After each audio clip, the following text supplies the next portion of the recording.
শেষ হয়ে গেছে। আমি 200 টাকার মাটি কিনবো গঙ্গার ধার আগরপাড়া, ঠিক আছে। তো আমরা যারা যারা দেখছেন এই ভিডিওটা অবশ্যই সাবস্ক্রাইব করবেন, লাইক এবং শেয়ার অবশ্যই করবেন। দেখাচ্ছে এই জায়গাগুলো,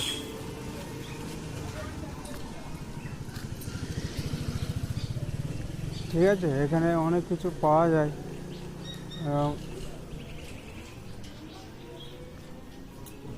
মাটি টাটি পাওয়া যায়। মাটি শেষ হয়ে গেছে,